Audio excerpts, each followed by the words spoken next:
Hey, it's Anthony Meisner with Land Title, and I wanted to bring you the detached single-family home update for the city of Boulder.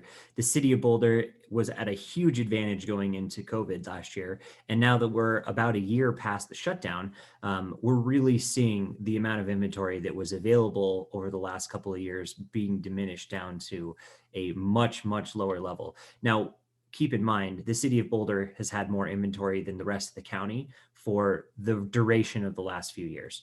We were getting to the point where it was actually getting close to a balanced market back in 2019. And here we are where our attached market and our detached market is actually has less active listings than we have solds every month. So we are now in an incredibly competitive situation for buyers, and you're seeing an outrageous amount of appreciation with the average sold price in March of 1.46 million. So that number is getting up real fast and in a hurry. So that number just continues to skyrocket.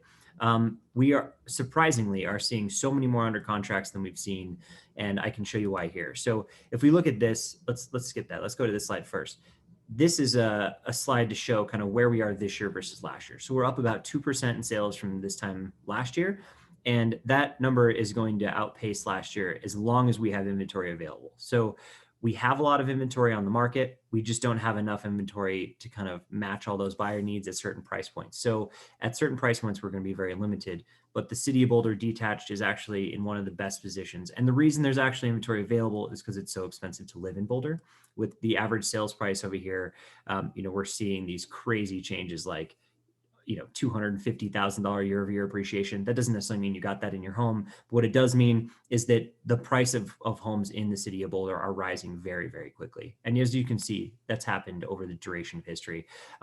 We're at a point now where the market is moving so quickly, it's hard to gauge where this is at. Now, keep in mind, March of last year, where the shutdown began. And so when the shutdown from COVID began, a lot of things started falling apart. Our composition of sales really changed. So we're not really comparing apples to apples anymore. So now we're just trying to look at trends. We want to look at, where's the market going? How well is it doing? And as we can see so far, it's doing really well. 228 sales in the city of Boulder just for detached housing this year. And if you look over to the supply of inventory, we are now below 1 month of active inventory on the market. Now that's 63% down from where we were a year ago.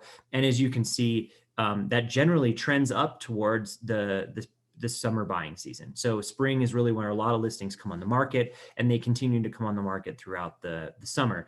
Right now, we're in the lowest amount of inventory we've really seen in a very long time.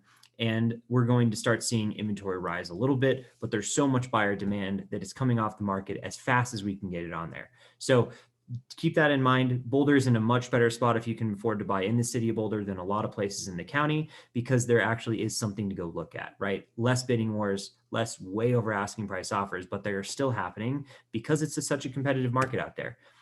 If you look at the days on market are down to about 60. This is a really competitive market. This really measures the amount of buyer demand out there. And with buyer demand this high, pushing days on market this low really means that a house is only sitting on the market about 30 days before it's going under contract. And that's the average, right? Keep that in mind, that a lot of homes are going under contract a lot faster. There's always those ones that have been sitting on the market for a long time that bring these averages way up. If you have any other questions, please feel free to reach out to me. This is Anthony with Land Title, and I look forward to catching you on the next video.